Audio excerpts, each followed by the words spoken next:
Hello guys, চলে এসেছি আমরা নতুন একটা ভিডিও নিয়ে। এবং আজকের ভিডিওতে আমরা একটা দারুণ রাইটিং সম্পর্কে আলোচনা করব। অ্যাকচুয়ালি সামরি সম্পর্কে আলোচনা করব, সেটা হচ্ছে সরদার হাসান মান্টোর লেখা তোবা তেহসিন।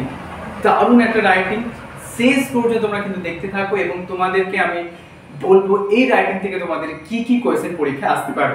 তো শেষ পর্যন্ত তোমরা কিন্তু অবশ্যই দেখতে থাকো। তাহলে চলো শুরু করা যাক।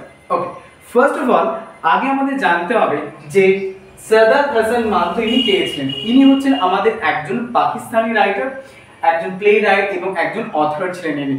এবং ইনি হচ্ছেন এই যে গল্পটা রয়েছে তোবা তেহসিন, এটা হচ্ছে একটা শর্ট স্টোরি এবং যেটা পাবলিশ হয় 1955 সালে, যেটা পাবলিশ হয়।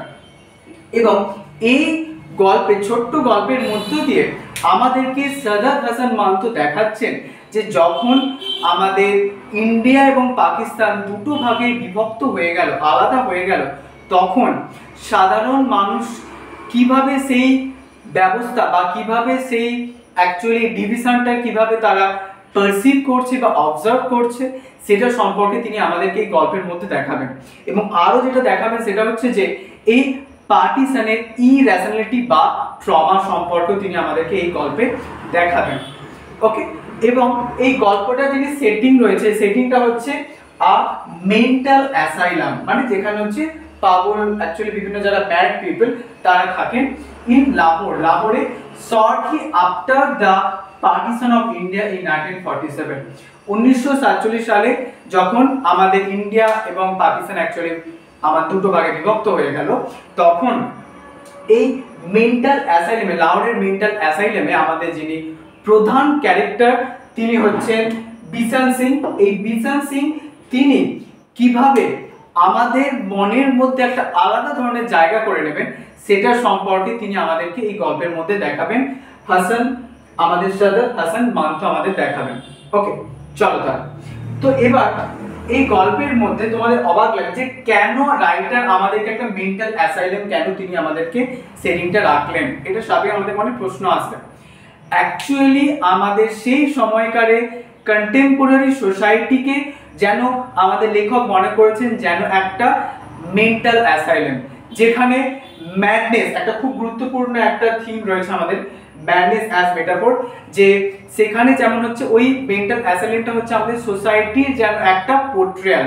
ওকে, এবং সেই মেন্টাল অ্যাসাইলামে যে সকল ম্যাড পিপলরা রয়েছেন এবং ওনাদের যে বিভিন্ন ধরনের কার্যকলাপ, যে কার্যকলাপকে যেন এখানে আমাদের লেখক মনে করছেন যেন অ্যাকচুয়ালি সেই সময়কার সোসাইটির নেওয়া কিছু ডিসিশনের মতোই এই মেন্টাল অ্যাসাইলামে থাকা ব্যক্তিদের কার্যকলাপ। কেন বলছেন সেটা আমরা আস্তে আস্তে গল্প পড়তে পড়তে দেখতে পাবো। ওকে, তো এবার ম্যাডনেস অ্যাজ মেটাফর, এটা হচ্ছে তোমাদের পরীক্ষাতেও কোশ্চেন আসে, তোমাদের 10 মার্কসও কোশ্চেন আসতে পারে যে ম্যাডনেস এই মেটাফরটা কেমন ভাবে তোবা তেহসিন এই গল্পের মধ্যে আমাদের সরদার হাসান মান্টো তিনি ব্যবহার করেছেন। ওকে, এবার যা যায় গল্পটিকে আমি টোটাল 6টা ভাগে ভাগ করেছি, বিট বাই বিট আমরা একটা একটা পার্ট সম্পর্কে আলোচনা, তাহলে আরো তোমাদের ক্লিয়ার হবে। ওকে, ফার্স্ট দ্য প্রিমাইস, যে যখন আমাদের ইন্ডিয়া এবং পাকিস্তান দুটো ভাগে আলাদা হয়ে গেল, আলাদা হয়ে যাওয়ার পর যখন অনেক মানুষকে পাকিস্তান যেতে হচ্ছে এবং অনেক মানুষকে ইন্ডিয়া আসতে হচ্ছে, তো এইভাবে অনেক মানুষের এক প্রকার একটা জায়গার পজিশন চেঞ্জ হচ্ছে। ওকে, এবার সেই পজিশন যখন চেঞ্জ হচ্ছে, তখন চেঞ্জ হতে হতে আমাদের এই মেন্টাল অ্যাসাইলামেও এরকম কিছু বলা হয় যে যারা পাকিস্তানে রয়েছে তাদেরকে ইন্ডিয়া আসতে হবে এবং যারা ইন্ডিয়া আছে তারা পাকিস্তানে যেতে হবে। তো রিলিজনের ভিত্তিতে, অর্থাৎ যারা হচ্ছে হিন্দু এবং শিখ তাদেরকে ইন্ডিয়া আসতে হবে পাকিস্তান থেকে, এবং যারা মুসলিম তাদেরকে হচ্ছে আমাদেরকে পাকিস্তানে যেতে হবে।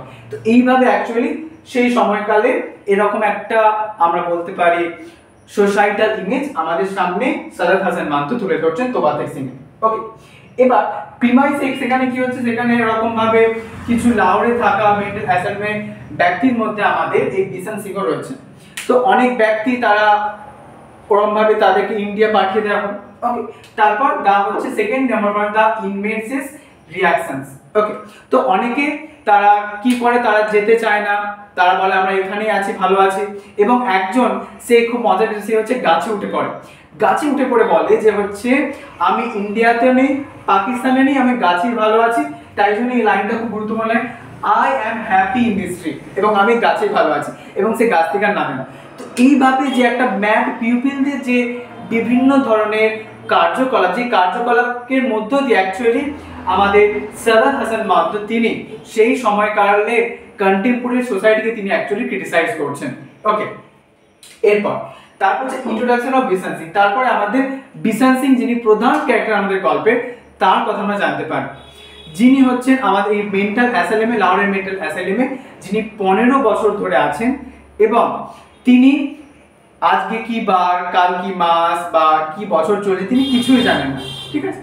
কিন্তু তিনি তার হোম টাউন তোবা তেক সিং, সেটার সাথে তিনি খুবই ডিপলি ভাবে অ্যাটাচড হয়ে রয়েছেন তার হোম টাউন সম্পর্কে, এবং যেটা হচ্ছে তার পাকিস্তানে রয়েছে পরবর্তীকালে তিনি জানতে পারবেন। এবং তারপরে হচ্ছে vision Singh obsession, next point. তো বিশন সিংকেও যখন হচ্ছে বলা হয় যে তোমাকে ইন্ডিয়াতে চলে যেতে হবে, এবার তখন, এবং আমাদের বিশন সিং হচ্ছে একজন শিখ ধর্মের মানুষ, এবং তখন বিশন সিং সবসময় বারবার একই প্রশ্ন করতে থাকে যে আমাকে আপনি বলবেন যে তোবা তেক সিং কোথায় রয়েছে, ইন্ডিয়াতে রয়েছে না পাকিস্তানে রয়েছে। কিন্তু কেউ কারো অ্যান্সারই কিন্তু কারো অ্যান্সারই কিন্তু আমাদের বিশন সিং এর মনের মধ্যে যে ইচ্ছা বা গভীর যে প্রশ্ন অবসেশন, সেই অবসেশনটাকে ক্লিয়ার করতে পারেন। ওকে, নেক্সট হচ্ছে 5 নম্বর point, the day of the exchange. তো যখন ওরকম লাহোরের অ্যাসাইলাম থেকে অনেক হিন্দু এবং শিখদের গাড়িতে লোড করা হয় এবং তাদেরকে ইন্ডিয়ার দিকে যখন নিয়ে যাওয়া হয়, তখন এরকম কিছু মুসলিম ধর্মের মানুষ তাদেরকেও গাড়িতে করে পাকিস্তানে নিয়ে যাওয়া হয়। তো তখন তাদেরকে একটা বর্ডারে নিয়ে যাওয়া হয়, সেটা হচ্ছে ওয়াগা, ওকে, ওয়াগা। তো এই ওয়াগা বর্ডারের সামনে এসে তাদেরকে যখন আমাদের যখন হচ্ছে বিশন সিং যখন নিয়ে যাওয়া হয়, তো বিশন সিং বলে না আমি কোথাও যাব না। তখন তিনি এমন একটা জায়গায় দাঁড়ান যেটা পাকিস্তানও নয়, ইন্ডিয়াতে নয়, এমন একটা মিডল জায়গায় তিনি দাঁড়ান যে জায়গাটার নাম হচ্ছে নেমলেস, জায়গাটার নাম নেই।